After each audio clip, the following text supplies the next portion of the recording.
Maybe detailing is for you though. Oh, do you know what? I think it might be worth a try, Now that I'm a little bit older, I might try getting into detailing. Welcome to the Detailing Down Under podcast, the place for everything auto detailing in Australia right now. Here's your host, Dale Guthrie.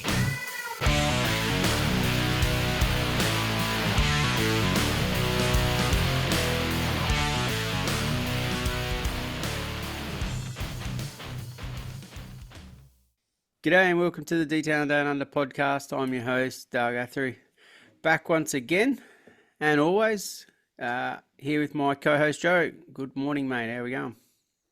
Right, mate. Really, really good. It is sunny here in far north Queensland. It's a miracle. It's stopped raining.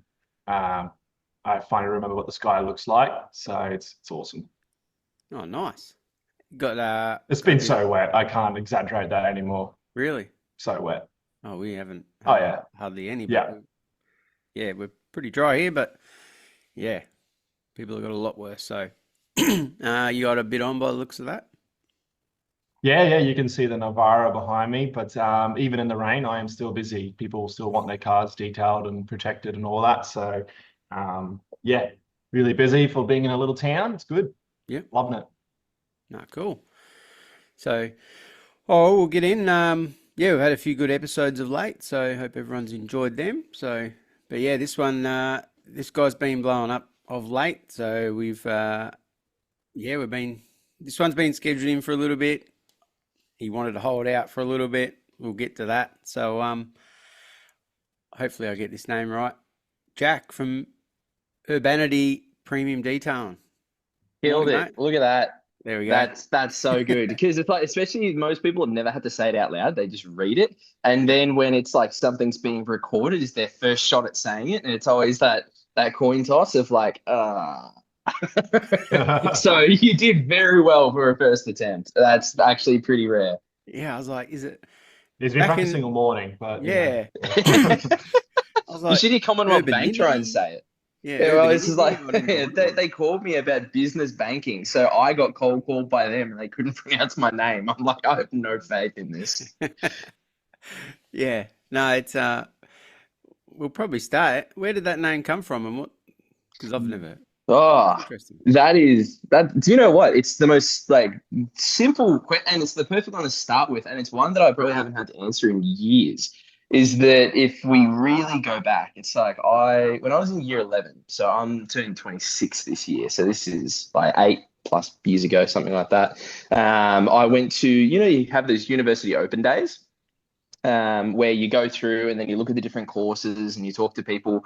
I went to this university and I was looking at their business course and they had a major of entrepreneurship and innovation. And I remember there was this guy who had ran like several businesses.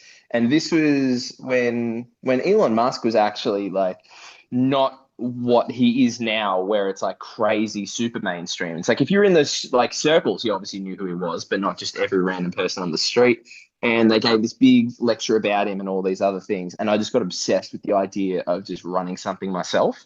I was like, it just feels like with my personality, it's like I play well with others, but it's like generally not when like I'm being pushed around. It's like I very much have that push back energy where it's like when I was working at Woolies and everything else, I didn't quite gel with it. And I was like, I just need to do something myself. And I looked at the things that I liked. And at the time, I really liked men's fashion. So I actually came up with, and it like never got off the ground because right as my friend and I were starting it, he got a girlfriend, and in year 11, that means that you forget every other thing you're ever going to do with your life. And he left me in the Yeah. lurch the He ditched second the that business. yep, immediately, like before it even started. But it was going to be Gentleman's Urbanity, and it was going to be like a style blog between the two of us because we really loved that stuff. And I remember somehow I found that word, but I always knew that one word, no matter what I was doing, I just attached to it. So then when I was, going through university and working at Woolies after I graduated, I still didn't know exactly what I wanted to do. It never got off the ground, but I held on to that word because it just kind of clicked with me. And the definition, it has like two definitions. One, is courteousness and refinement of manner, and the second is doing things in an urban or like modern way. So that really connected with me, where I do like doing things on the premium side, but not making it like really stuffy and clinical, still having like a fair bit of personality. And that's really the ethos I built this business off of.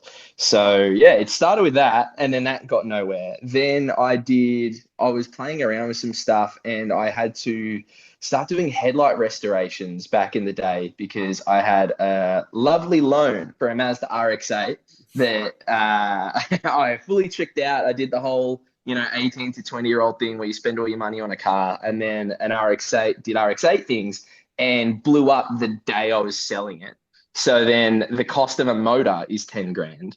And then I could pay all the money and then sell the car for what it was going to sell for. I basically lost all the money on the loan, couldn't afford the loan repayments on my Woolies wage because they all got cut back. So I started doing headlight restorations, and I was always obsessed with detailing. So that became, what was it?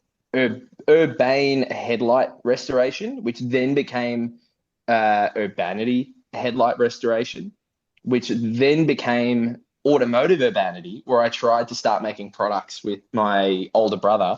Well, while went through another company that makes it all in Melbourne, and it was really good quality stuff. But I very quickly that if you're broken 20 years old, you can't start a business that requires a lot of money.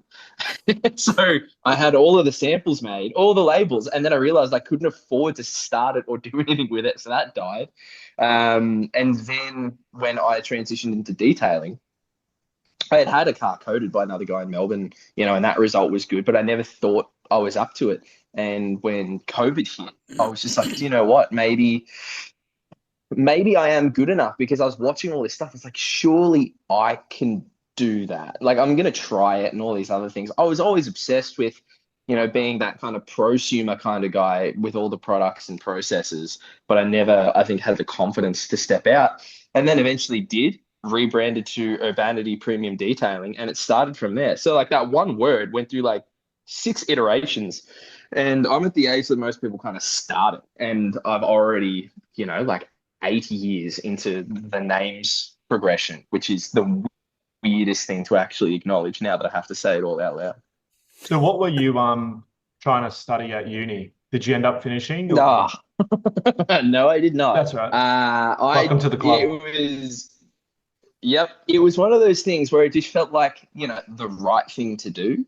And both of my brothers are actually very successful, and they've still got a lot of personality. They're not just like corporate shills. They found success through it. They weren't the guys that crushed it in high school or anything else. It was then afterwards, they then went through that whole process, and they both work at Bosch, and they're absolute monsters. They make a good bit of money, but even more importantly, they're really good, funny people. And I was like, oh, that's the path I'm going to go down. And it was where I think everyone was steering me. And the hard thing was I was doing a course. So I was going to Swinburne, and I was doing a Bachelor of Business and majoring in entrepreneurship and innovation. So you have your main bachelor, and then it's like, oh, and it teaches you how to have a desk job and be employable. But then the major is telling you how to like start your own business by people that really are here working a job instead of like running a business. So the whole thing was like so counterintuitive, where you'd go to one class and they'd almost talk shit on the other one. And then you'd be like, what am I paying $50,000 for? So I went, and then I have a HEX debt for this dumb reason that I'm ignorant and I stick at things. But then I like will still bail like if I need to. So I was like, all right, I'll stay. And it's like, census date, do you want to go through with this? I'm like, yes. And like a week after census date ends, it's like, no, I'm gonna defer. So then I'm on the hook for that semester of HEX. Then I was like, oh, I'll go back and I'll work on it. I'll figure it out. It just doesn't feel right. Got kind of pressured, and then was like, all right, I'll go back again. I did this 3 times. I'm on the hook for 3 semesters of a course that I didn't even like finish any units of. So I just didn't want it to be one of those cases of I didn't like give it a shot, or I didn't have any resilience, but I really just needed, I knew it wasn't for me. And it is the right thing for a lot of people, but I'm just wired a little different. I couldn't focus in the same way I could in high school. I think there was just a million other things I wanted to do. that were just pulling me in different directions. Where in high school, like you're forced, look at this, this is the only path. And then when I did it, it was great. Then I went to uni and like I couldn't rock up. Like I would even go there and then I'd go and get like dumplings. Like I just couldn't lock myself into it. It was the weirdest thing. So did any of that help do what you do today? No. What it did was it made me know that I already looked down that path. So that then if things are hard here, I'm not looking to it as a solution. Oh, maybe I'll go back. Oh, maybe because I didn't go down this path, maybe that's going to be where success or happiness is. So I think it was necessary for me to go just full steam ahead with no plan B because I acknowledge plan B doesn't make me happy. And I think that was very important. And I only truly appreciate it now that, I can make a nice living off of this and grow it. But yeah, it kind of felt like both plan A and plan B leave you broke. So it was, yeah, it's nice now at least having a bit more faith in everything. You're right. Oh, Yeah, well, that's good. that's good to do anyway. At least you've had a crack and it's not for you. So Oh, maybe detailing is though. absolutely. Maybe detailing is for you though. Oh, do you know what? I think it might be worth a try, Now that I'm a little bit older, I might try getting into detailing. Have you always been in that studio you're in now? Oh, no, no, no. The bills here would have killed me the early days. It's so worth it for what it is and what I do now. But where I started, it like I was driving, so for example, I lived like further east Melbourne, like Lilydale, Mount Evelyn area. So probably like an hour from the city. And I always knew I wanted to be a studio guy. So I never did the whole mobile wash subscription, go out and detail dealership car setups. Everything was geared towards getting enough money to get a deposit on a studio so that I could then do the work that I wanted to do. Because when I first was looking at detailing, I always had the idea, oh, there's no money in it. Oh, it's just washing cars or anything else. I always felt like maybe I was like destined for more, or like I didn't understand the industry well enough to know where it really went. And I always just kind of dismissed it for a while. And while also thinking I wasn't good enough, which is the craziest part, was that I copped out on both ends of the scale. And yeah, it was a very interesting one finally getting into it because I would load up my ratty old BMW E36 with all my gear. And I remember one of my friends paid me $500 to polish his blob eye Subaru STI. And like I got him to pay it up front so I could afford to buy a polisher. And then from there, I then leveraged that into buying like a couple more products and then the next thing and the next thing. And everything has been, take whatever profit I make, use it to get the next piece of the puzzle and just keep that momentum. So I was driving to Ballarat. I would stay at a friend's house and I would stay up there for like a week and a half, 2 weeks, and I would polish and coat cars in his parents' garage and just turn it into a makeshift studio. And then I used that money to put a deposit on the first place, which was a new build. And I was so green that I didn't realize the language that they use in commercial real estate, where it says, yes, it will be built by November, which really means it will be built 18 months after this November. So I put a deposit down and I was waiting and waiting. And we're like 3 months past the estimated date, but they've generally got like what's called a sunset date, where it's like, if it isn't done by this time, you can back out of it and everything else. But they had the main real estate agent's son, just full Nepo baby. He put the wrong year on the contract. So it's like he dated it for like this year, not next. So the sunset date was like 10 months ago. So legally, I was able just to get my deposit straight back. And I was like angry. I hopped on Marketplace and I was just looking and I saw this spot pop up and it was in Rowville. So it was about 30 minutes from home, but a really banger location. And I went, it's a massive place, but they were able to like sublet parts of the factory and maybe have a couple businesses in. I went, okay, that's cool. So I contacted this landscaper and it was great. I just dealt with everything privately and we worked it out and came up with what was, a fair little figure. I only had like 85 square meters in that joint, but it was the biggest thing I'd ever done in my life. I felt like I made it. It's like I didn't have a client base at all. No So, so Jack, just to business jump skills at in, all. if Yeah. that first place, you said you're going to put a deposit down. Were you actually buying it, not leasing it? No, no, you have to put deposits down on what do you call on rentals as well. So it's like Yeah, your okay. All deposit right. and the Just wanted to bond. make, So yeah, yeah, yeah. yeah, yeah. So trust me, I did not have the money for that whatsoever. And I barely scraped this together. yeah, yeah, no, I just wanted to make sure if anyone's thinking that. I thought you meant leasing, but I just wanted to clarify. But because it's a lot of money up front, like you got a deposit, and then a bond is usually 4 weeks rent, sometimes more. Like the bond. So it's like you're paying thousands of dollars up front, and you haven't even started your business. You haven't done a fit out. You haven't done anything. So Nothing. it's Literally, it's just that huge. you have a dusty concrete floor and you Yeah. don't even have like a pressure washer set up. And it's like, cool, now what do I do?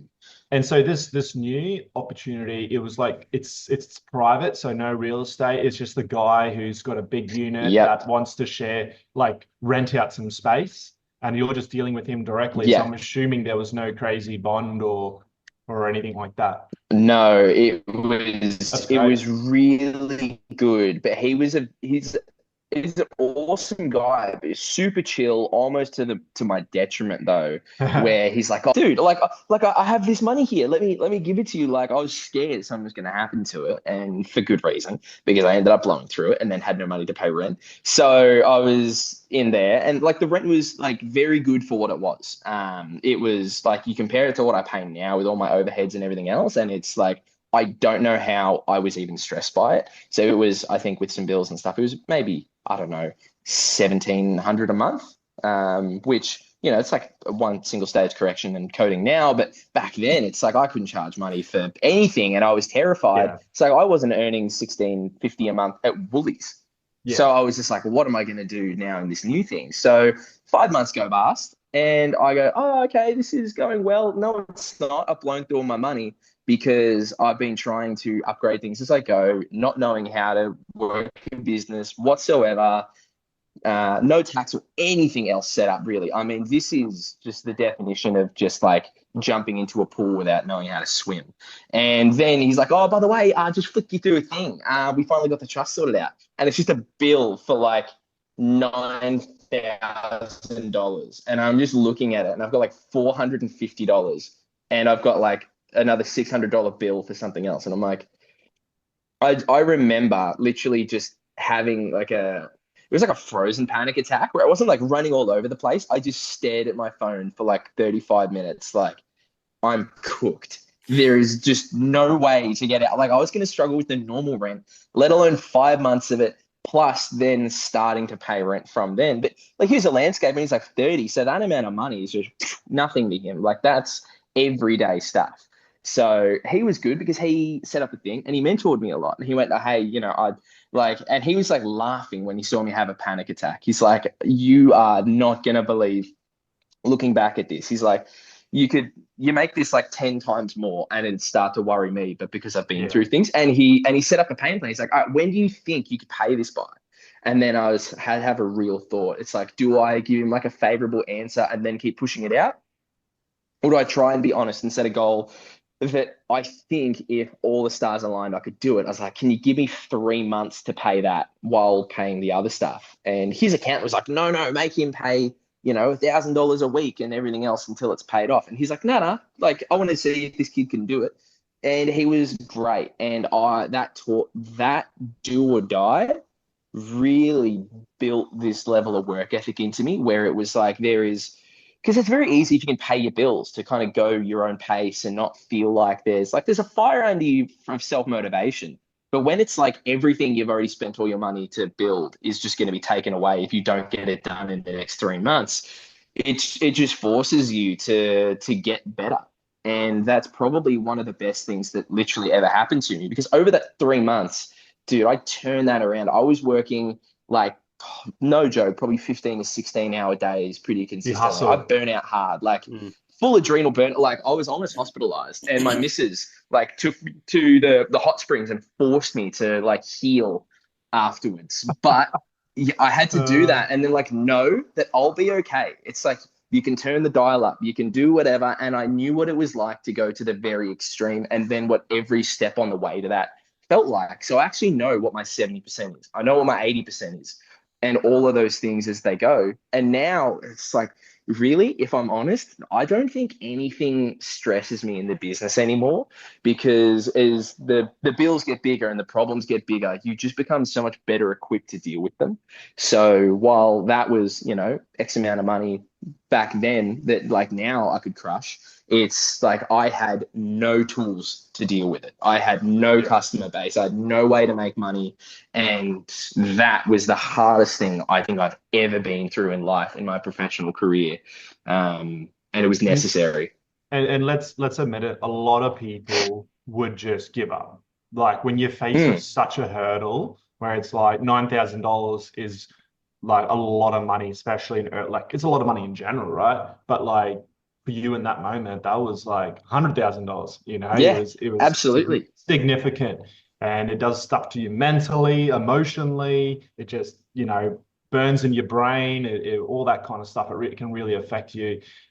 So your like muscles to be able to handle things have really significantly would have been stretched and grown. So now when you come up against another hurdle, you're just like, it's all right, it's fine. Like Yeah. I'll get through it. If I got through that thing over there, I can get through this.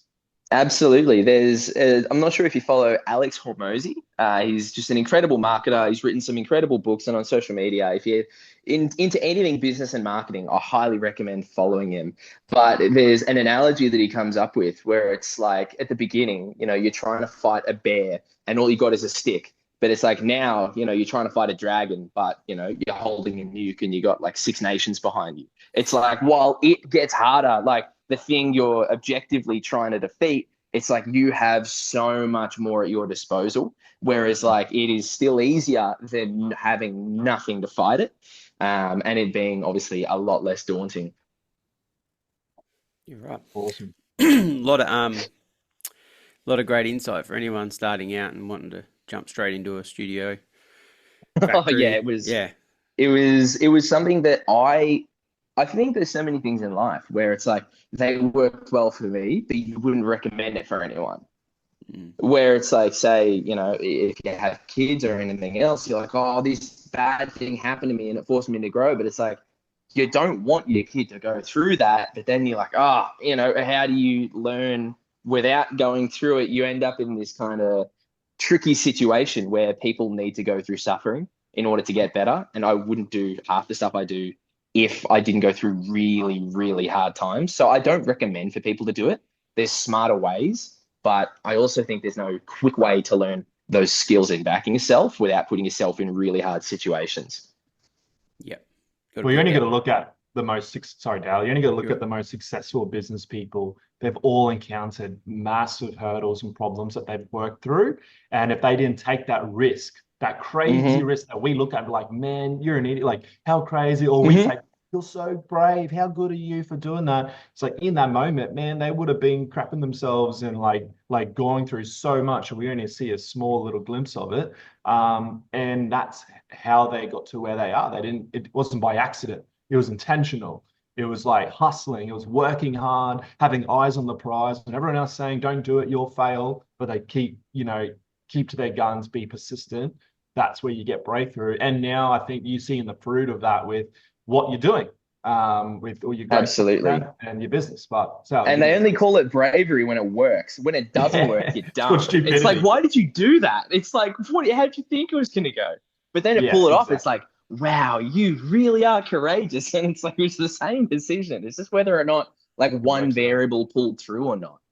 Even if you do the same work, Yeah, it's tricky. And sometimes you got to keep making those dumb decisions just to make sure you do hit that home run every once in a while. yeah, that's it. So Jack, few years of detailing, and then you start filming with your content a lot more. So what brought that on, and Yeah. the intent behind all that? See, I was never the most creative person. There's a lot of people that you see, they're already really like that. Then they get into detailing and then it translates really well. For me, there was, well, part of the reason I didn't do it for a long time while I wanted to was the place I was in. As I mentioned before, it was a landscaper that owned the factory I was in. So I had 85 square meters of perfection. But then if you looked to my left, there's an excavator.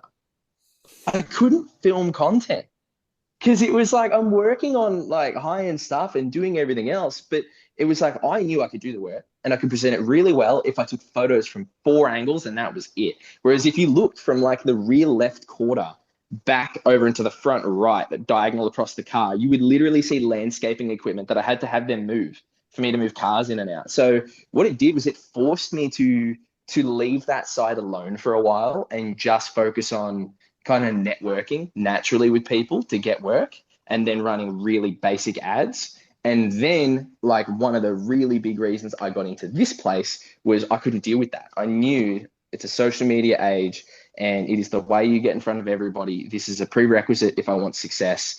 I have to get over, like, I had this Android phone. It was nice and it was a Samsung, but it doesn't translate as well to social media. So, all right, look, I'm not the biggest fan of iPhone. I'm going to swap so that I can make better stories and, video on CapCut.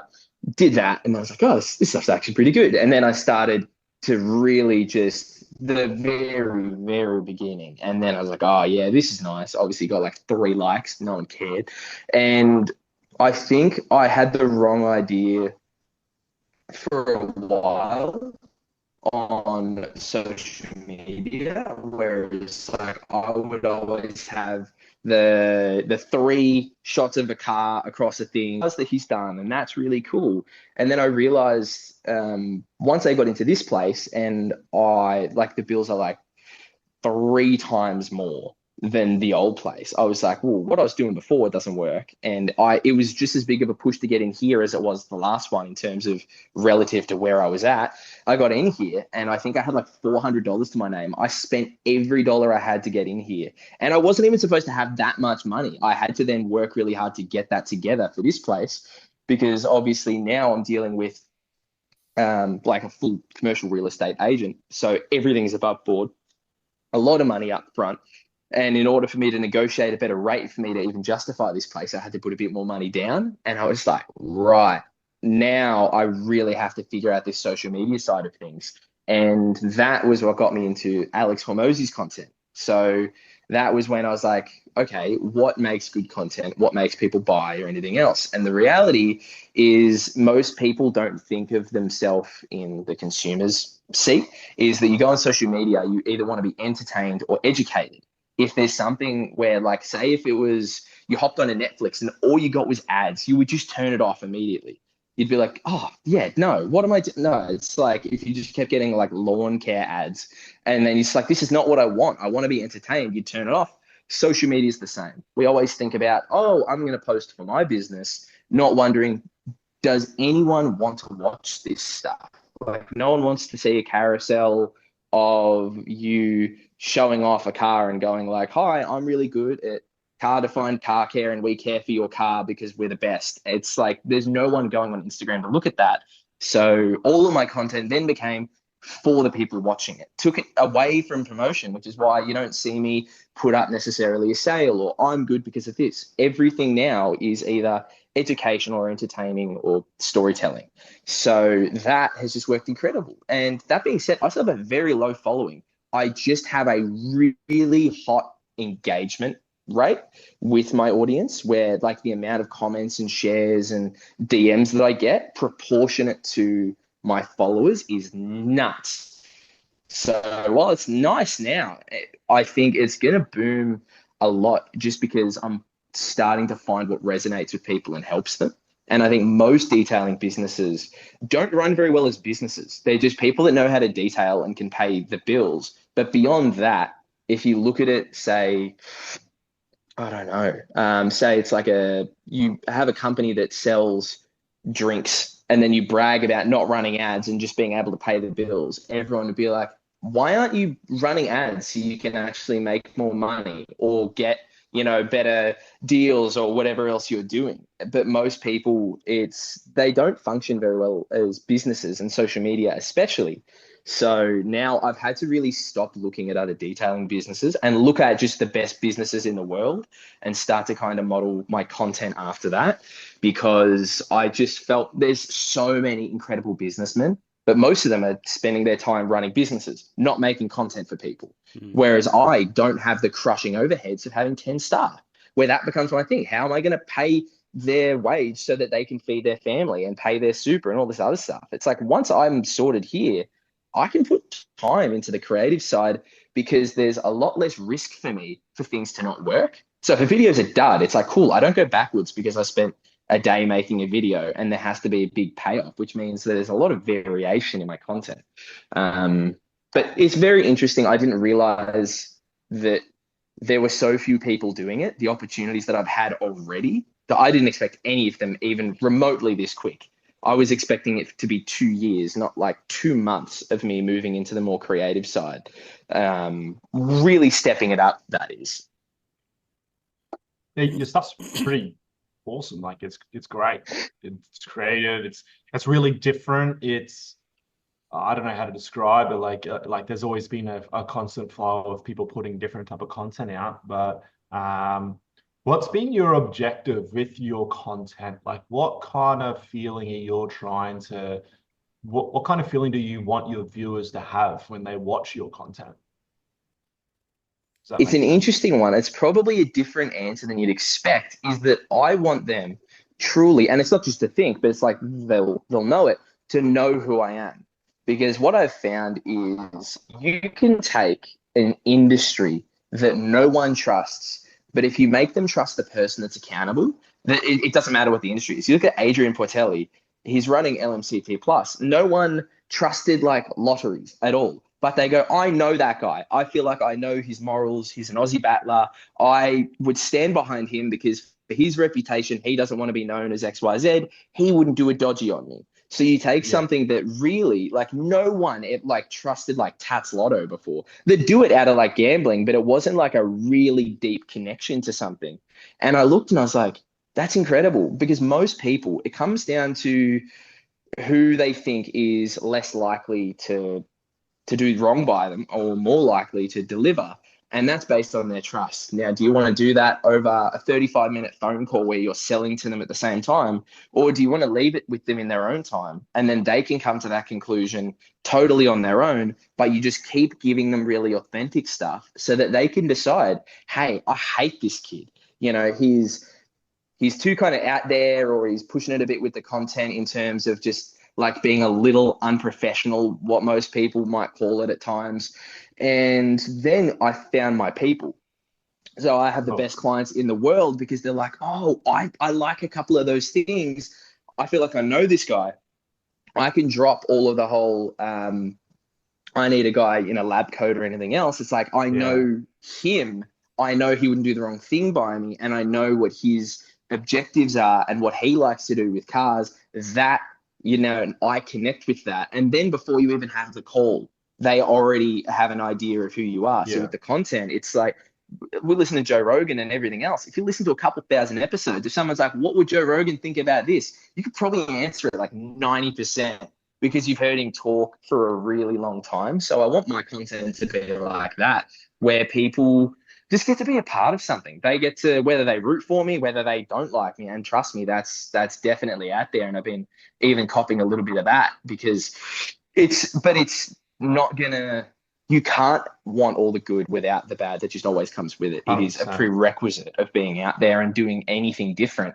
And it's probably a good sign that it is working, because there's always got to be, if there's people that love it, there has to be people that hate it, because there's very different people out there. So it's a very interesting one that I'm now figuring that out, where I was making it just for the business, but now really I love connecting with people, and there's such a good network of detailers, but people that are even thinking about becoming detailers and are just interested in stuff. And it ends up this mix where it's not for one or the other, because there are a lot of people that are thinking to transition. So it's like, if you make stuff only for people that have already had a shop for 10 years, that's not going to connect with the guy at home.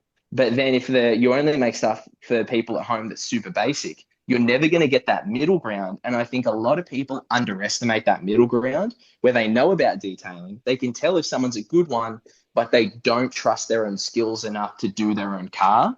And then that's where you're going to find your best customers, because it's like people that love coffee. There is no better customer you're going to have at a cafe than someone who's a coffee snob, but you make really good coffee. They're going to love you. They couldn't care if it's $15 for an espresso, if it's the best one they've ever had. And then they'll put up a review. They'll tell everybody about it. But the prerequisite is being able to kind of spot the bullshit and know what a bad coffee's like. And I think that is a market that a lot of people just totally neglect. No, it's fair point actually. And I was probably going to get into the whole negative side if some experts come on and try and call you out and say, "Oh, do it this way," and that's shit house. Don't do it that way. That's terrible. Like, how is that? And like, if definitely like when we put ourselves out there, like, is the kickback mainly from other detailers, or is it actually like consumers as well? Like, Never a consumer, not once. It is always. I'm trying to think of what the exact term. I think it's the Dunning-Kruger effect, where it's like the more you know about something, the more you realize you don't know about it. Where it's like at the beginning, I was like, I don't know how to correct paint, and now I look at it, I'm like, I was an idiot back then.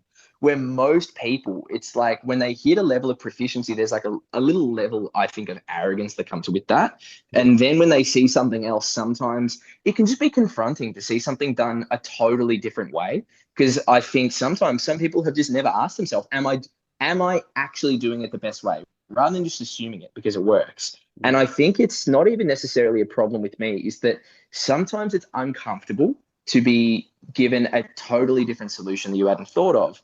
But sometimes it is a prerequisite of getting better, is that you're not always out there thinking. Sometimes life just hands you a lesson or anything else. And I try to make it as entertaining as well. And I also try to frame things now with, this is how I did it.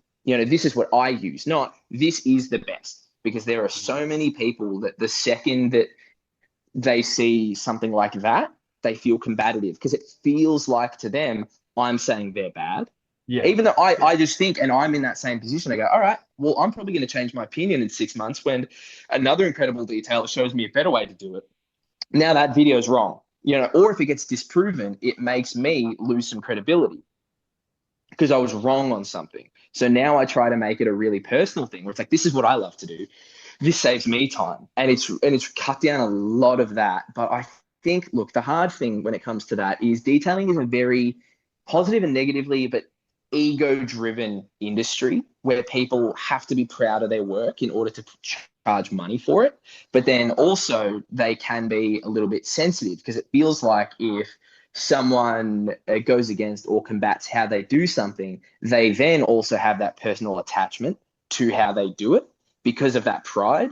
So it's a very double-edged sword that it's a little bit better to take a step back from and be a little bit less putting your own worth on how you do things, because there's some people that aren't happy, but I don't think it's necessarily my problem, and it's probably necessary to show that I'm doing the right thing. Yep. There's probably more like you're doing the content and they're not, and there's like 100 ways to skin a cat as well. Like your way could be different to old mates, and we all do it different, but we get the same result. It just works for you.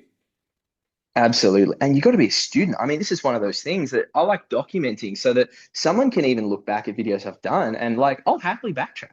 I'll be like, this is how I used to do it, and it wasn't the best. Because I just keep talking to people way smarter than me. Like, I know an amazing thing with the opportunity that Gian set me up with an hour chat with Eve. And then he actually added an extra hour to it. Yeah, he was a legend. So I chatted with him for 2 hours, picking his brain, and every second of that, I realized how dumb I am. Where it was like, there were just so many ideas that I didn't totally open up about, but I'd like ask a question, then he goes in depth, and I'm like, oh, I did not know as much about that topic as I thought I did, and I just had to take it all in. But if I was being competitive, like, what was I going to do? Either I get better or I'm right. And it's like, I'd much rather get better. And there's a lot of people that have helped with that. There's one guy I think is probably the most responsible for so many things that you see are things that I've been shown by someone else, but they don't like go out telling people because they're not all over social media. But I do not come up with everything that I see. I'm just really open to listening. Have you spoken to Kale, who runs Project Paintwork and Sublimotive in Sydney? No, no. He is a beast. He has a great Instagram where you can look at his highlights and he'll do like real breakdown like time lapses of him doing like a 512 Testarossa and all these other things and an 812 super fast. And I watched his page forever. And now, no joke, like he's up in Sydney. We call 2 to 3 times a day, every day, Monday to Friday while we work, because I think I'm really obsessed with efficiency and he is just a psycho when it comes to the end result. And probably the best detailer in the world is somewhere in between us, where I'm just constantly trying to find a way that without sacrificing something, making it better. But it's like his level of I will not leave until this is how it needs to be is next level. So like 90% of the cool stuff and methods you see and like this random product that works is all stuff he tested or developed or anything else. And I just get to take all the credit for it. And I love it. Yeah, because you're doing the content and he's not. But yeah, Yeah, he might not have time absolutely. for it So, or stuff like that. oh, nah, he's got 2 kids. I don't. It's like you even put us in the exact same situation. And it's like, I am no better just because I'm doing this when you've got something that takes 100 times more time. But I have to give him credit because if anyone's given me credit for, wow, all these innovative things, like, no, I am just very good at latching on to good ideas that people tell me and then passing it on, because there are so many things I wish I heard 3 years ago, right? It's like, oh man, that would have saved me so much time. Every one of those has to go into a video. Someone that hasn't even become a detailer or is struggling, and it's like, I would have given anything for somebody to have done that for me. That's where a lot of that content comes from, is really the stuff that actually has made a difference for me.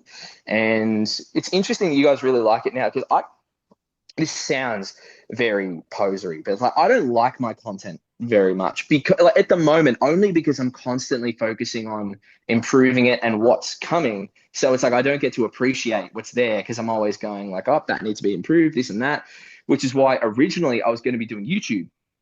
That was the goal. I was not actually going to be making reels at all, but I realized that with every kind of hour you spend improving when you're new at something, you improve heaps. So by the time I'd like shot a really long video, it was, like an hour plus of footage to turn into a 20-minute video, my skill set had improved by the time I finished editing it, that I realized all the deficiencies in how I shot it. There was too big of a kind of turnaround and I hated the video. And it was just like, I'm better than this, but I can't obviously just reshoot the whole thing over and over again. So I swapped to Reels because I have a faster turnaround where I'm at a similar skill set to where I was when I filmed it. When I edit it, I can put it out and then just make peace with it, improve on the next one and keep that cycle going. Because I think we all have that perfectionism thing in us as detailers where it's like, if it's not right, it can't go out. And I was like that with content. Getting over that was way harder than putting in the work to make good content. It's just putting it out there while knowing you can do better. That is a very tricky thing. Mm. Yeah, it's finding the balance, hey. And so do you edit on your phone or are you using Premiere Pro on a PC or Mac? So I had a Surface Pro, like fully spec one, not just entry level, but I almost turned this thing into like a thermonuclear bomb with what I was trying to edit on.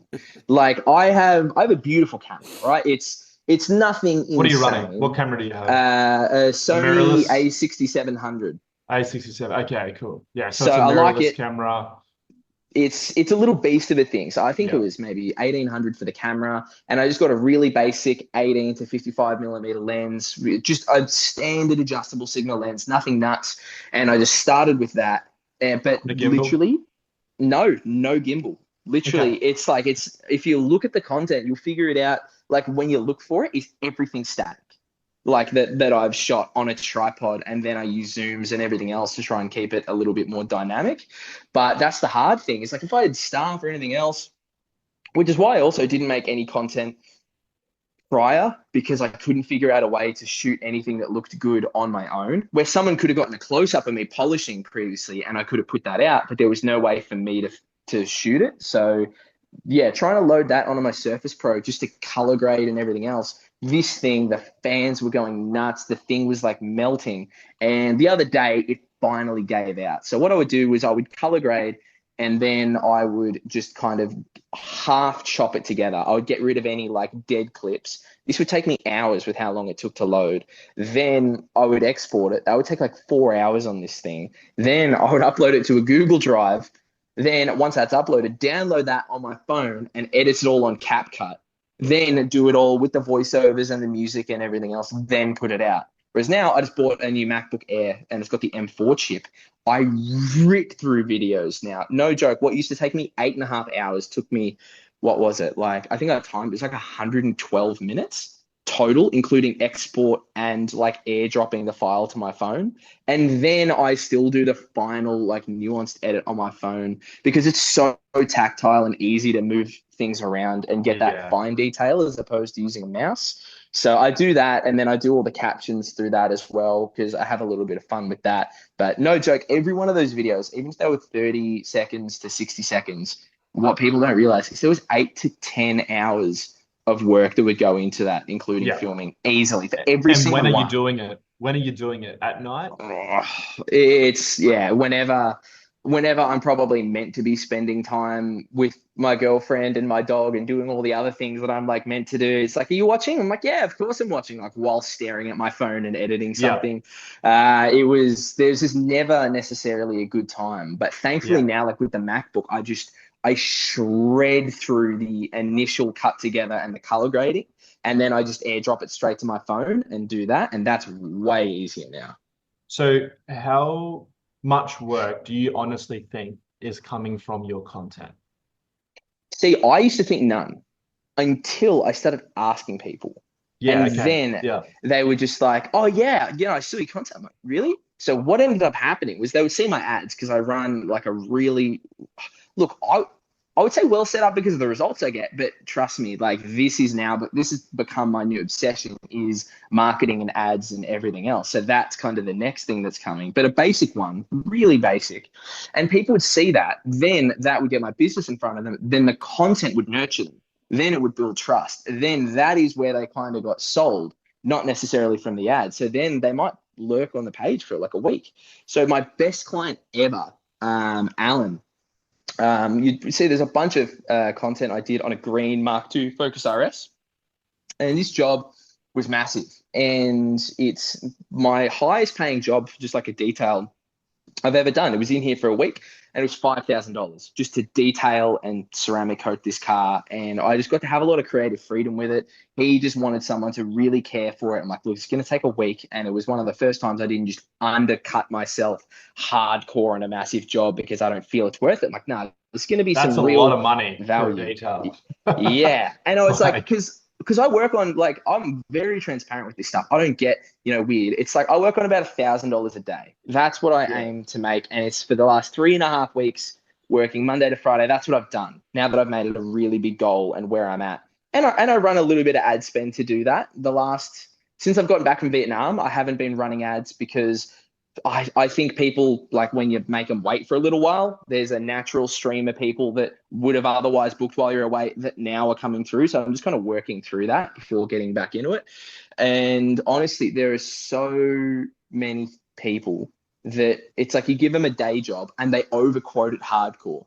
But then you give them a 3-day job and they quote half what they're meant to, because like emotionally, a lot of people don't feel comfortable asking over a certain amount of money. It's like because they haven't done it before, whether it's their skills, they're scared that the results won't match the price. And that is a hard thing to do, is you need to make this a value proposition and be able to justify why does it take this much time. Then if that is the solution for someone, it's the best money on planet Earth, because they'll spend $7,500 on a set of niche wheels and then the car looks the same, and then the wheels may not be good and need to get coated anyway. You look at where they spend, you do an engine rebuild that's $20,000 and it's like, great, it makes, like 80 kilowatts more. There is value that people put into cars. It just needs to be the solution for them rather than trying to take someone and upsell them to something like that. That's where you are never going to make anyone happy. You'll make them angry because then if they're proven that they could have had it done cheaper or the same result within reason, it's like they're just going to lose all trust. Yeah, totally. So I don't mean to sound cheeky, but how many customers do you think you get from your content? I don't think you answered the question. Yeah, plenty. Like it's A lot. one that I thought I would have said, no joke, like three months ago, I would have said zero, like none. Like the Yeah. content's irrelevant for that. And no joke, I would say hard to put a number on it. A percentage is probably easier. I would probably say 20% come like sold by the content, but nearly all of them look at it. So there's no way to tell who I wouldn't have sold if I Yes, didn't yeah. have the content. And But they that's the hard come, part to define. they've made their decision. They just want Based on it. you to recommend what service they need done, and they're just going to Yeah. go with it. Yeah. I ask these questions because I'm thinking, okay, I wonder what other people at home are thinking. Like, okay, Jack, you got all this equipment, you spend all this time editing. Well, what's the return on investment, mate? Like, how much are you getting? I feel like that's what people would want to know. Big time. So it There's must an be worth important it, one with right? that, actually, where it's not necessarily how many I get. My quality of customers has shot through the roof. I'm finding my people. Like, occasionally you're going to have to deal with a wanker every now and then when you take on a job and you're like, do you know what? I'm just going to try and help this guy out. He doesn't have the budget. He doesn't think it's good, but I've got a quiet day and I think I can help him out. But you very quickly realize he should have gone to someone else because those people, they're just not going to be happy because they don't want to spend the money at all. So then it's like, no matter how it looks, they didn't want to spend the money. So you just have to stand by saying no to the wrong people. And the content is like a magnet for the right people because whether they're entertained by it, whether they learned something, all of it is just giving them the tools to decide whether or not they'll go with you. And what it does is at the same time, while cultivating a really good culture, it also gets rid of the people that don't like me because they can figure out what I'm like because I'm not there in a lab coat. I'm not there, not to hang shit on you, but it's like with the polo shirt with my logo on it, it's like I'm a bit more of a creative person now where it's like I just dress kind of how I want to because for me it's like it's how I'm going to run the business anyway because the people I connect with the best, it's like, and I'm not scaling it. So it doesn't. Are in person, you are who you are in the video. Absolutely. There is no difference whatsoever. And trust me, there's maybe a couple things. It's like, there's a couple of jokes I probably wouldn't make online. But beyond that, it's like you're getting the same guy. And I think that's a very big thing is that if you build your content, you're trying to be like, hello and welcome to the Detailing's Detailer. And like, you're just super cold. And then in person, you show some personality. Yeah, it might be cool, but there's a little bit of did he lie to me before? Was he having it on? Whereas like, okay, well, it's the exact same guy. It feels like if he says he's going to do something or I need him later on, I know who's picking up the call. And I think that's a very important thing is defining what a professional is because I will debate people on this is that and I made one video on this and I'm going to be making more, is that I do not think cold equals professional. I do not think that you just being some clinician about it and just having this big distance and talking and jargon like this is our 90.5% paint correction with our advanced polymer. Like if people don't know what you're talking about, you're not helping them. It's like they have a problem is that, what's a coating? Like my stepdad's telling me that like I should get my car coated. The dealership says that theirs is just as good. I just bought this new car and I'm terrified something bad's going to happen to it because everyone's saying the paint will fall off if I don't get it coated. Or it's just like I'm sick of it being such a hard thing to wash. It's like those are the problems people have. Then you will have the occasional person who is just an absolute psycho freak when it comes to the technical side. And then there's people to service that.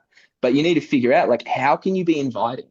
Like how do you make someone feel like they're not an idiot? Because the more that you turn up that dial to try and flex how much you know, the more inadvertently you're kind of alienating people that don't know anything about it. And I think that's one thing that I've focused on is like, how do I, it's like I imagine like my mum going somewhere. It's like I want someone to be warm and understanding and break it down in simple terms and not think that anything's like a dumb question. Or if they go like, why is it not $500 and not go, oh, well, what do you think? You know, and then immediately get their back up. It's like, oh, that's fair. Here's why. And you warm them up and you educate them. And it's the same thing as having a nice coffee. If you get people to understand what goes into it, they're much more likely to appreciate it rather than taking advantage of people that don't know anything about it. You just take their money, send them on their way. Or yeah, you only cater to people that you feel are on your level, which I see a couple shops do. And it's very jarring at times. Yeah. Being honest is a big one, Yeah. even on camera, I think. And that's genuine. That's where your customers go, yeah, I believe that guy. Yep. Let's go to No, him. absolutely. And it's honestly, you have to realize too, not everyone is super educated. Not everyone reads at, it's like, what was the average reading level? It's like grade 5, across the country. It's something that is like way lower than people think. So if you're throwing massive niche terms at them, all you're going to do is make them feel inadequate. You're going to make them feel dumb because they don't know what you're talking about. And it's like, are you here to help them or not? It's like you want to make them feel good and you want to give them the solution to their problem. But this is an interesting one, and I'd love to know your thoughts on it, the two of you, is that I have had several clients, because you've probably noticed I don't work on supercars and like crazy exotics. I'm generally posting like pretty normal cars, and then I'll post like a nice sports car here or there, or a real passion project, or that awesome roof BTR that I did, which is like the only car at that psycho level that I've worked on. And I now understand why people devote like their entire career to those things. It's a totally different animal. But I've had so many clients go, hey, I was actually looking at this other place, but I felt kind of inadequate. They're posting Ferraris and Lamborghinis. Like, I feel like I'm wasting their time. Like, why do I bring my Yaris to them? I feel like they're going to judge me because, like, obviously they're going to take on any work if it's money, and that's great. But the customers, they already, like, people don't like being judged. It's like rocking up to a black tie event and you're wearing a jumper. It's like you go to walk inside and you look and everyone's wearing something else. You just don't walk in. You just leave. And you don't even have the conversation. So I found a lot of customers really like that, like I didn't lean into. It's like, oh, here's my ninth McLaren and Rolls Royce. It's like these are everyday cars that I'm posting because it's not about the ego of the car you work on. It's about being the guy with the solution to the problem and doing really good work. And no joke, probably 15 people have reiterated this to me, that they felt alienated by other places because they're thinking about what they think makes them look cool, not what makes customers trust them or like them. And it's a thing that's like is costing them money. It's not even I have no ego. It's like I've got ego and I try to keep it in check and I try to kill it whenever I can. But it's still there, and it's part of the reason I push through a lot of things. But taking on just cheaper cars, honestly, has been one of the best things for my business. Still do good work. Don't undercut yourself and then do bad work. And if it's the right thing, but post them. Make it about your page. It's like make people look at the page and relate to the person who's so happy with the work and go, that's me. I have one of those cars. Not, oh, one day I'll get a Ferrari and then I'll bring it there. Because guess what? Most people don't end up with the Ferrari. So then they're not going to come to you. Yep. 100%. Most times you probably don't want them customers either. Like you hear them stories like they're the worst. Yeah, absolutely. Because you're just like, oh, I'll take this on. And most of the time, the people that are doing this, that are in the first few years of their career, they're not making a boatload of money because they go, oh, but I want this cool car. I'll do it cheap. Then this guy's like, oh, look at this sucker, and then he's like, yeah. And then he's going to nitpick because he knows he can take advantage of you. And then he's going to tell all his mates with similar cars, oh, go to this guy. He'll post your car and you get it dirt cheap. And then it's like, cool, you're posting all the coolest stuff and you're like going backwards. And then you set the bar. You set the bar of like for everyone else, Yep. It doesn't Big benefit time. anyone, even yourself. No one. No, you go backwards, your customers are alienated, and these guys are taking advantage of you. And literally every result other than you going, damn, I look cool, that's the only thing it achieves. So it's like, and if it's part of it, cool. do an awesome car every now and then, but charge what you're meant to charge. Be held to a really high standard, and don't do it just because you think it looks cool. Make it a smart business decision. Now, there's a lot of cars I turn down because I'm just like, if this was a different style car, would I do it? And it's like, are they trying to leverage me just because they have a cool car? But it's like those cars also don't take the same amount of time.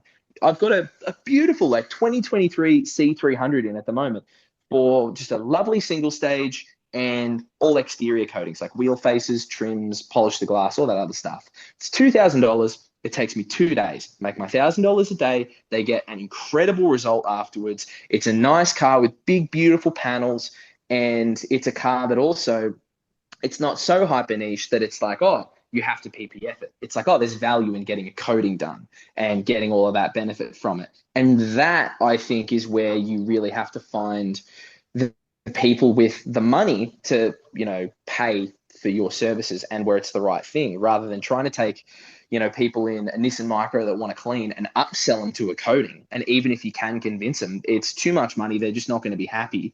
Or people that, have all the money in the world, but they don't want to spend it just because of the kind of person they are. You figure out how to solve problems for people that have money, and very quickly you realize when you're fishing in the right pond, you get a lot more bites on the work that you want to do. And I think most people, they're just looking in the wrong spot. It's awesome, mate. One thing I will touch on, I'm not biased here, but the Geon thing, how did all that come about? Well, I'm very much a person that likes to give you more than you give me. So if I'm, I like a brand, it's like I'll make a video for them, or something, and I'll try and include them. And ultimately, the one thing, and I have plenty of people that will make comments, and it is very funny. They're like, I'm a full Geon shill or anything else like that. There's plenty of products from Geon that I much prefer another brand's version of, like APC, for example. I am a built Hamber Surface HD fanboy till I die. I'll use it over Geon APC. I'm very upfront with that. I have to have integrity with what I do, but I cannot fault the brand support I've had from Geon, and I mean at every level. It's not just, I place an order and it gets sent out or anything else. Then it's talking to Frank, who runs the Australian side of things. And then, I'm part of Geon Fanatics, which is their consumer group where all of the fans of Geon and people that use the products can post about them and love them. And Geon will actually hop on and give advice and help them out. So I'm a moderator on that. And I met talk to people that actually are in this industry, but in other countries like Montenegro and Finland that are, working with Geon as detailers. And now it's become this community where it's like, whoa, I just realized it's like there's people that are so much like me, they're just in another country, that Geon's connected me with.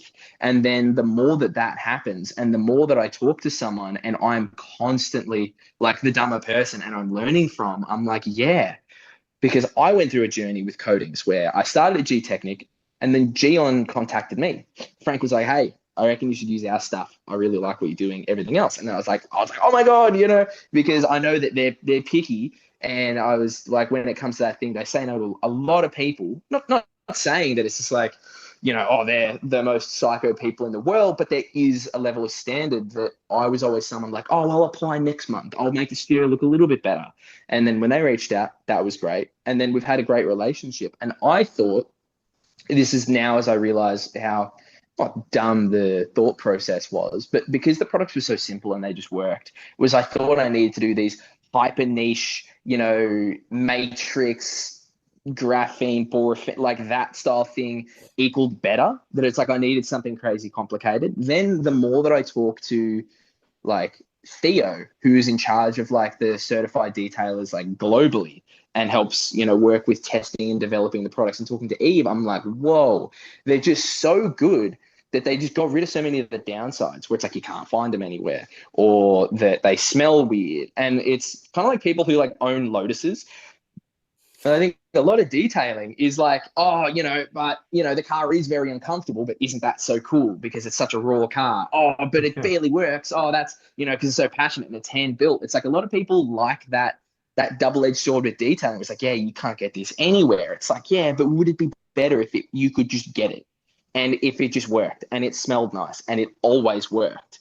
And I then started learning a lot more about the development of the products, and then realizing that anyone can like put a coating on, but there were so many levels to like the application of a product at its highest potential, where I would just wipe a coating on and then wipe it off. And I'm like, that's how coatings work. And I got humbled so unbelievably quickly talking to these top dogs when it comes to the application. Like, oh, cool, here's 3 methods. And by the way, yours actually sucks. Because they're like, all the Europeans are very blunt, which is like, you can get offended by it, but there is so much value in it where they're like, you are wrong. Try this. And then you try it and you're like, yeah, that's a lot better. So now I try and give that nuance to a lot of people where it's like, hey, I know you're using it like this and you say the product sucks. If you talk to Frank at Gion, it's the funniest. Like, I've had to message him like 4 times. Like, I retract previous statements, take it off the books, where I was like, Gion Flash sucks. Like, I was so ignorant. I'm like, the product is at fault. I'm like, I would double down. Gion Infinite Base Type 2. Oh, what a trash coating to apply. Works well, but God. And then I realized like it's now like the easiest coating that I apply, even over the other ones. Once you realize how to apply it optimally, and then there's different levels of degreasing and prep that comes before it that people are ignoring, and then they're going, oh, the coating's weird. It's like, yeah, how did you prep the surface beforehand? Did you take a little spray of prep after using a super oily polish, half wipe it, and then throw a coating on? Or did you actually do some work to prepare the surface? And then afterwards you go, oh, wow, that's reacting better. And it's like, yeah, it's how it's meant to work. So the Gion side of things, I've just been enthralled. It's like there's never been a time that I've had a question that couldn't get answered. I've been talking to so many people there that have just kind of nurtured me, and I've been trying to give back. So I made a video for my clients just being like, hey, this is how to maintain a coated car. And then Gion official messaged me. They're like, hey, that rocks. We've got something. And I was like, all right, cool. No worries. I was expecting maybe to get, what would it be? Like, hey, what are your thoughts on this video we're making?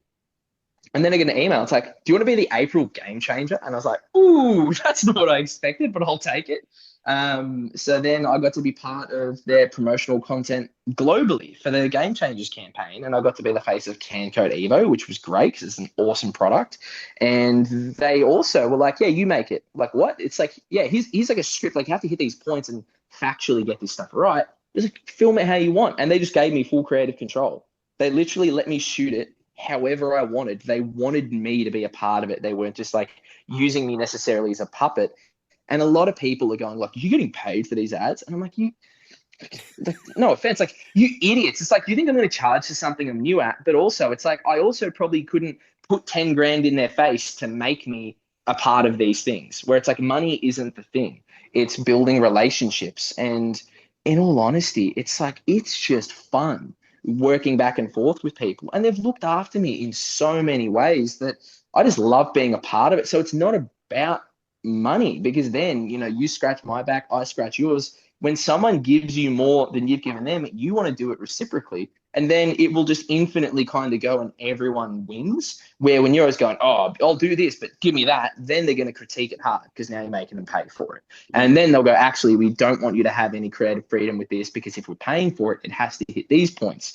And you end up losing that entire creative flow and that relationship building. So I just adore it. And now, this is an interesting one. Also look at other distributors. So like Wax It, I'm doing some work with.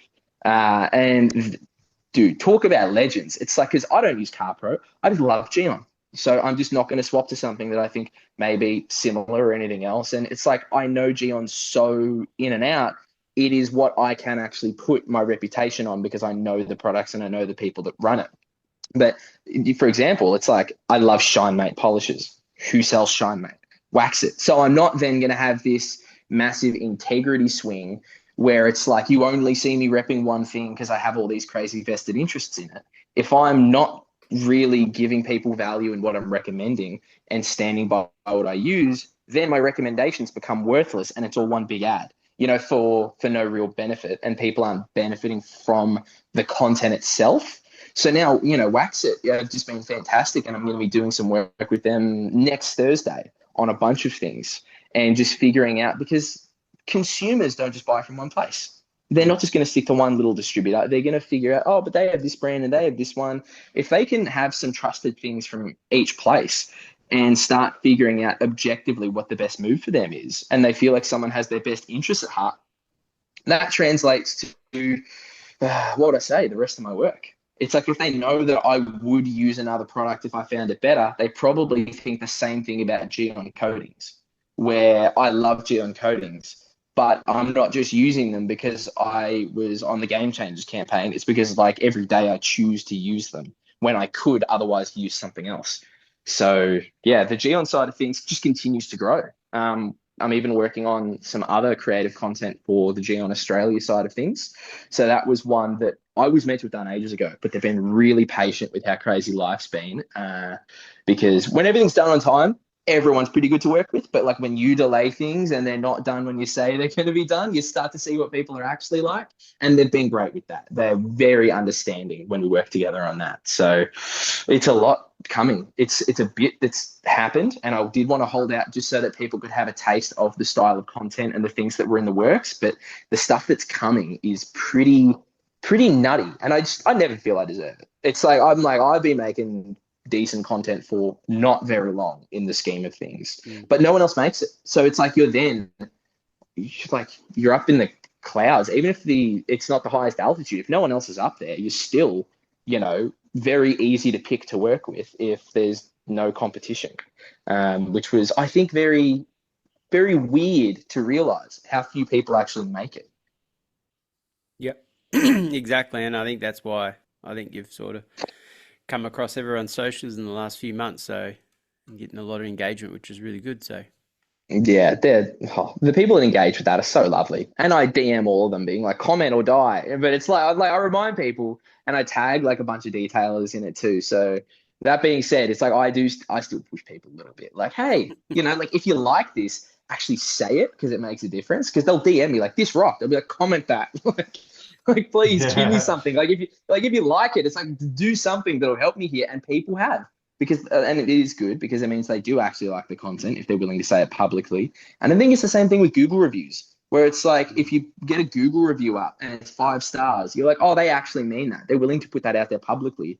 And with the content, I really like doing that as well, where I do tell people, like, if you think it's going to help anyone, just share it, or if you like content like this, comment, and you can get an idea of, once it's out there publicly, people actually like it. Because I don't care if people dislike it. If people dislike it, I want to know.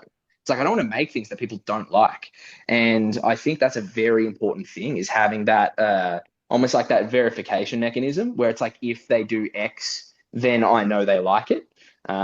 Because it's very easy to just have a bunch of people that don't want to tell you that your stuff sucks, and then you just keep making the same stuff. exactly. Anything from you, Joe, before we might jump into our 5-stage questions, but yeah, if you got anything I was, else. I was just going to say it's really good because a lot of people, a lot of detailers are too afraid to get on a mic or on a video in front of people and put themselves out there. So it's very easy to rip into other people when they're doing it. And the jealousy kicks in and we're a little bit envious, and I wish that was me, but I don't want to be seen because I'd hate people to ridicule me. So, you've taken that mantle and you're prepared to get cut down a bit by people, but look at where it's got you. It's fantastic, mate. So good on you. I really appreciate that. And look, it becomes easy when you realize that failure is a prerequisite for success. It's like you're not just going Failing to get everything forward. done. Yeah, that's it. It's like, because then either is it going to kill you? No. All right, well, you learnt from it, and then you're not going to do that again. Yeah. Or, it's going to get better the next time. And the odds of you somehow failing like backwards consistently, it's like, all right, are you actually looking at what's happening at all? Because I'm happy for someone to be like, that sucks. Like, cool. How? Because there's so many people Yeah. from Why? other industries I've asked like questions, and it's like there's a clothing brand that's like very big in like the automotive scene in Melbourne called Cocaine, like with a K, and How that runs it.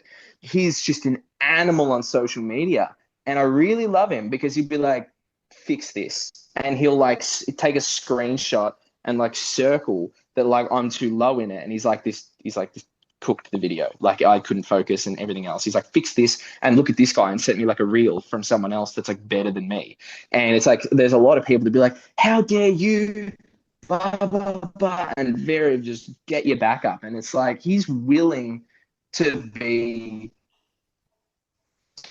like accountable for someone being mad at him. Like that takes a little bit of effort to take that time and do that and also help them. So I realized that take in order to get better. No, that's awesome, good, man. man. Yep. Oh, we'll just jump into these anyway. So, first ever detailing job, headlights. Yeah, well, look, it was weird because it's like I don't want to call the headlights because they were their own thing. Man, I was an Yeah. idiot back then, but thankfully it was something that was so easy to get a decent enough result for someone to hand you a $50 note. It just really didn't matter that much. So I would say the first ever detailing job that I actually got paid for, and it paid for my little Osram polisher I had back in the day, was my friend Nick paid me to do his like silver STI. And it was so funny that back then I literally was using like Scholl S20 black on like an orange foam pad. And because it worked on that, I'm like, cool, I know how to correct paint. I'm just going to do this on every car.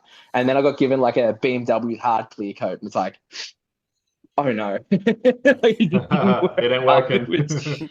Yeah, I was like, this is what happened on the Subaru. And then I very quickly figured out, like, hey, there is a lot of nuance to this. So yeah, that car took me like 2.5 days to do a single stage correction and no coating on. I was terrified of blowing through it. But yeah, it was $500 for a couple days work. And it was a good mate because I had like no experience really on the polisher, and he was willing to put money down and his car and let me do it in his garage. So that was a lot of faith back then. That's cool. Wow. Dream car. Look, this, I feel my answer to this changes like every 6 months because my taste changes. And it's like I was never a crazy supercar guy. I was never like get me an Aventador or anything else. I've always loved the kind of weird ones. And I love my Euros. So I've really, ever since I did that roof BTR and we went to the Art 9, like Porsche show with it. And then I was like, oh man, these 930s are absolutely gorgeous. So the dream for a while was I'm trying to think of the exact green, but it's like a dark, rich green. And I want like a chocolate interior, like mix of Alcantara and leather in like an old school 911. But I was going to look for a shell to try and restore like an old 911. I'm talking like a chassis. Like I not have much money. So like that was very quickly a thing that was like, is this the thing to work on? But you may have seen I've been making some stories that I've just taken on a project car that I'm going to be making a lot of content on. So I've just acquired a W140 1991 Mercedes 600 SEL, the V12 S-Class. Oh, yeah. So that is my baby. And that thing has sat for the last 12 years, not running. So it is a complete like barn find level thing. And it's in dark blue with the full original like lambskin covered interior. And then I think it's maybe dove gray leather underneath. But that has now become my everything because it was my father's car. He bought it 15 years ago and the motor died. And then both of my parents have been going through, some chronic health issues and getting through life and everything else. The car just sat there rotting. And I was like, I can do a 911 later on in life, but my father went through a heart attack, probably 6 months ago. He lived and he's in decent health, but it was one of those checks of like, ooh, that can happen. What would I rather do? Wait for until I'm much older, he passes, I inherit this car, and now I'm going to restore it anyway. Or do I put this original kind of dream on the back burner? I can do that whenever I take this car. Now it lives at the studio. This big hulking S-Class takes up an entire spot in the studio, and I put it on the rolling dollies, and it's like too heavy to roll. Yeah. even Yeah. on like the wheels, because it's like 2.5 tons. So now that has become my dream car, restoring that. And yeah, so I haven't actually announced this to people yet, but I will be dropping a video like Saturday, and I'd imagine this wouldn't come out before then. I'd imagine there's some level of backlog. So that's great. I was like, oh, that's great. There's been a lot of people asking, but yeah, the old school Merc, real nice cruiser with the V12, that for me has become the new target. And I just, yeah, every day I get to chip away at it, which is nice. Nice. What's the plan with it? Awesome. Oh, nut and bolt resto, respray. Like, the thing's cooked, man. Like, it's Yeah. straight. So it's not like a rusted out thing with bad bodywork or anything. It has just sat in the sun, uncovered for 12 years. So while it was a decent example on higher case, like 240,000, which for them is like nothing, they're just so well built. There was $1 billion that went into the R&D of that model car. So they've got like double glazed windows, the soft closing doors. It's the same motor that's in the Pagani Zonda, the M120 AMG motor. So there's all these crazy things you can do with it, but I think it's just chipping away at all the things I can do as a detailer. And I think having now a car that I can experiment on and push a little harder, because I'm going to respray it anyway. So I think it's Oh, going to okay. be, I think the goal with it, no joke, I don't even know exactly where I want to take the car, but I want the car to be a story that everyone's involved in. Even more than the like outcome is that I want everyone to be invested in that car, especially because of the story and everything else. So whether it becomes some crazy show car or a car I just take out on Sundays and just get running, I still haven't decided yet because it'll cost money. So yeah, I could give you some Motor X dreams or anything else, but it's just not going to happen. Yeah. No, I thought it might just need a polish and a wash and a polish. God, this thing's cooked, man. Like Yeah, the wow. clear coat is flying off of it. There is moss growing out of every crevice.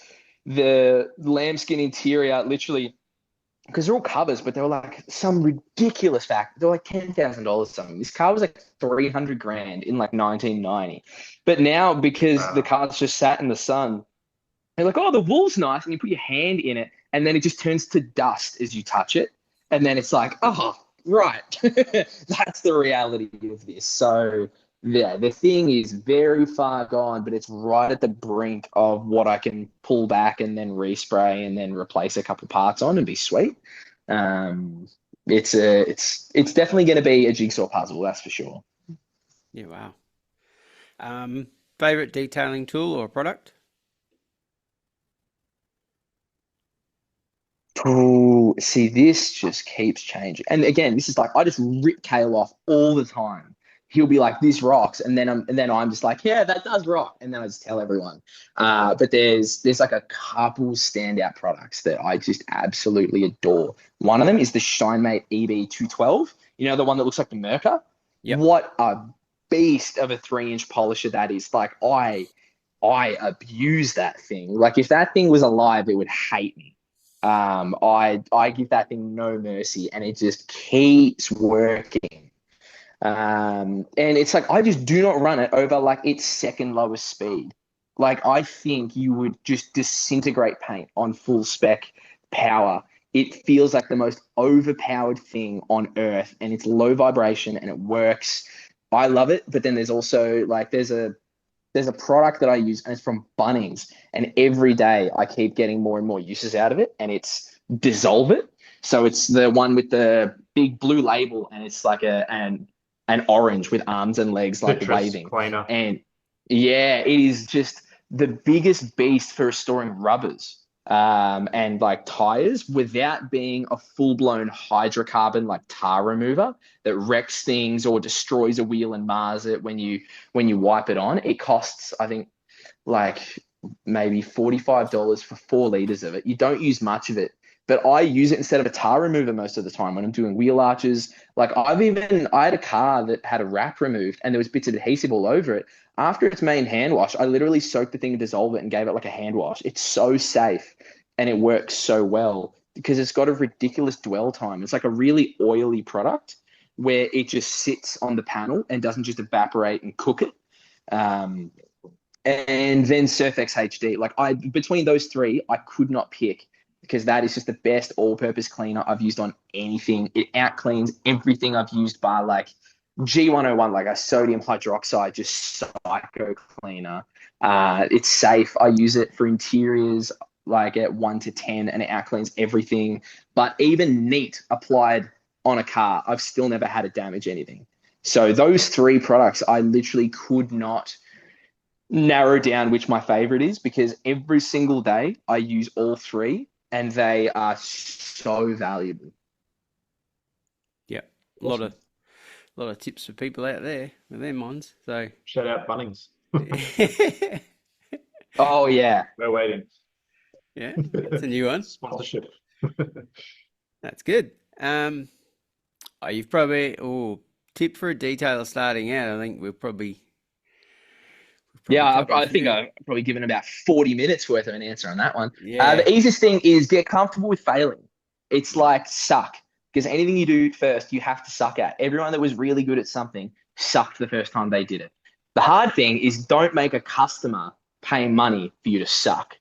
It's like do it for free. Do whatever else it is. There's another great Alex Hormozy thing on how to get business when you have none, is that find something that people need and do it for free. Then when people, what would I say? Then there's too many people to do it for free or anything else. You then have created demand. So then you can afford to charge a little bit. And then you start working out balancing that supply and demand. So then if it all disappears, go back to it, get better at it, find a way to actually make more people want it without making them suffer for taking the choice. And then just keep working through that. Then when you have more demand than you can do for that amount of money, just constantly keep increasing your prices and infinitely do that until the market tells you to get lost. And then figure out like, oh, I might, then you realize your own skill and go, sorry, then go like, I'm not delivering at this thing. People are unhappy when I'm charging this money. Back it back down and work on your skills and just kind of follow that progression. It'll take a while, but it's better than never doing it. And you just have to start.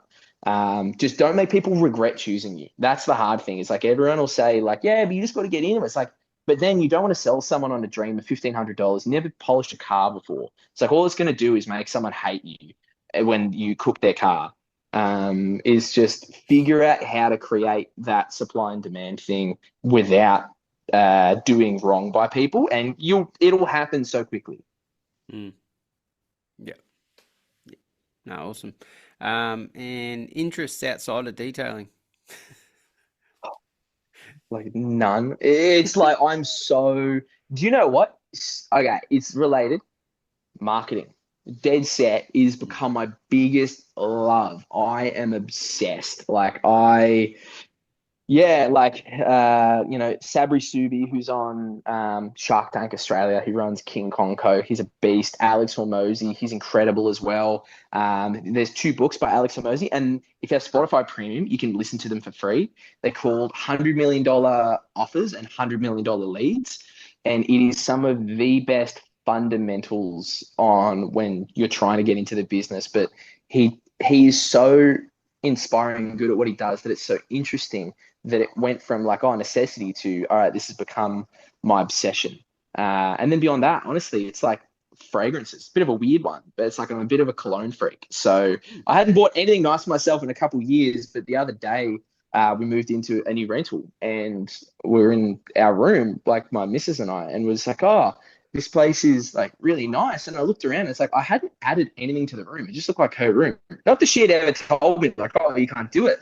But I realized like I haven't bought anything for myself in like 2 years other than like shirts from Uniqlo. And it was like that moment that I was like, I had to do something. So yeah, I just bought myself like my favorite fragrance of all time. And it's so expensive, but it was more so the principle of it. So I think it's very easy when you get into business to forget those hobbies and just not nurture them at all. So if anyone else is going through what I was going through, where it feels like you do not do anything outside of business, it's just find something or find a way to incorporate it into the business, like with content and marketing. That was one thing. Then you don't know how easy it is for me to put in 10 hours doing video content, where it's like for some people, that's like slavery. That's like their worst. It's like, I've got no skills. I don't know how to do it. I feel like an idiot. For me, I love it. I adore it. So it's kind of like it just being a hobby. There's a really interesting internal memo that got released by Steve Cook at Apple.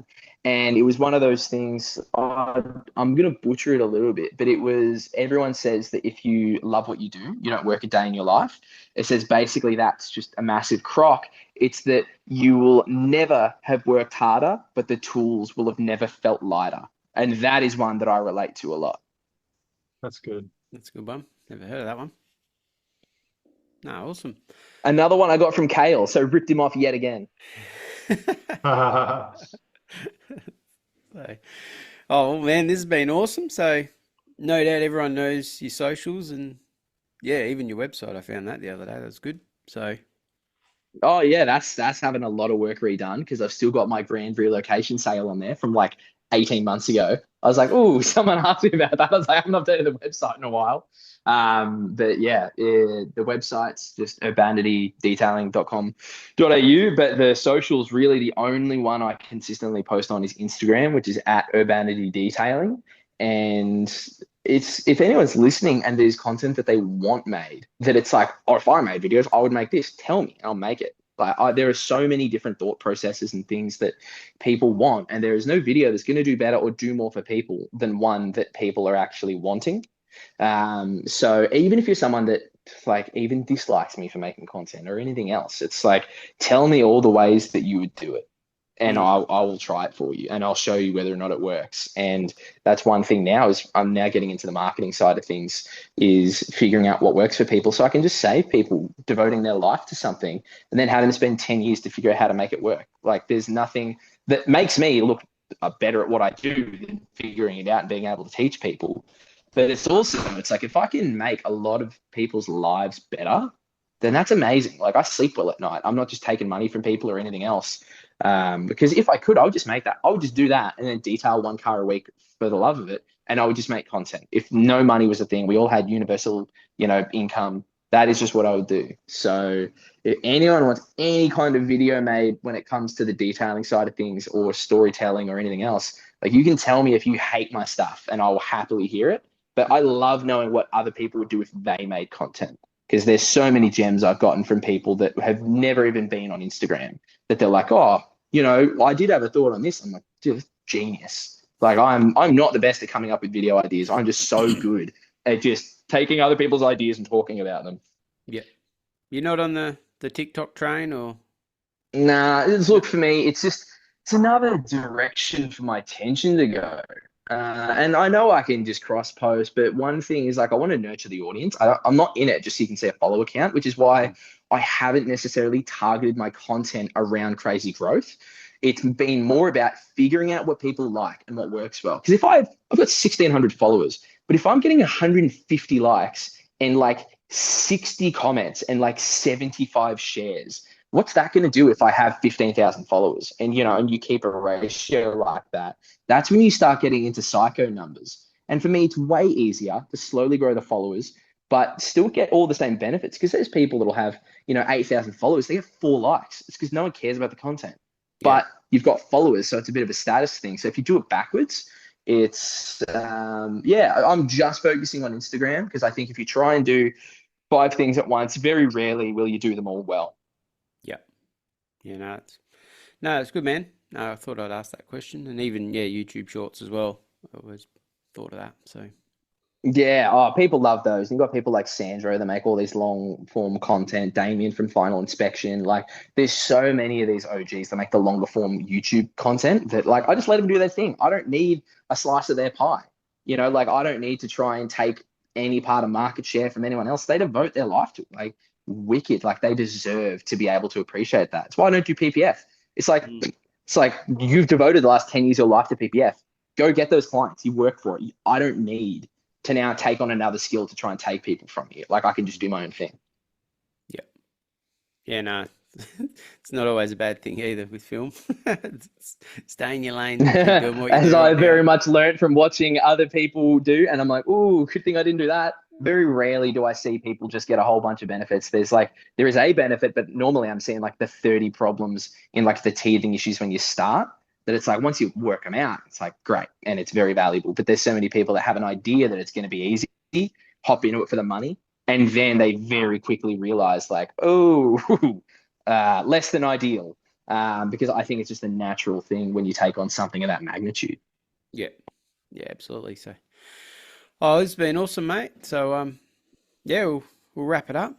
Probably blown out a little bit, but that's good. Thought it might. No, So, that's what we get for being like 2 years into talking about doing it. So yeah, we have. So, no, I mean, great, mate. So, thanks, Joe. no, awesome. Thanks, Jack. It's great to hear from you, and I'm sure a lot of people are going to stew over everything you've said. It's a lot to think about for people, which is really good. Yeah, look, there's a lot that I said that even as I'm saying it, I'm like, oh, it's you might have to listen twice to kind of take it in because it's a lot of totally new things. So it's probably worth re-listening to when you're feeling different ways, whether like you're down and it's like, oh, I've got no work. You listen to this and there'll probably be other things that jump out of you. Or if you're like really motivated and you listen, there's probably other parts that you'll connect with. And I think that's one thing when I listen to podcasts is I try to listen to them in different frames of mind and I pull totally different things from them. Even like some of the other podcasts with all of the other amazing guests, it's like I've listened to a couple of times and I take something different from it when I listen to it. So since it's been a long one, hopefully someone can, get everything out of it. But, I've definitely thrown a couple of things in there that I was like, oh, wasn't going to talk about that, but here we are. Nah, it's all good, man. Nah. Really good. Easy days. And thank Yeah. you so much for hosting me, guys. This has been fantastic. I always always thought I'd get you on, and yeah, we did have to hold it off for a while for your past things. So Yeah, I apologize about that one, but thankfully they were cool. Hey, at least it's not like, oh, look at this. I put up a mural of myself in the studio and I wanted it in the background. So at least they were actually things worth waiting for. and you traveling around in Vietnam as well. So Oh yeah, that was a good one. Go over there, spend all my money, come back broke and work for it all again. so That's what it's about. yeah, all That's right, it. we'll wrap it up. Awesome. Thank you so much, All right. boys. Cheers, mate. Thanks, Joe. See you, mate. Thank you. All right, see you. Take care. Bye-bye. That was another episode of the Detailing Down Under podcast. Subscribe now for everything auto detailing in Australia.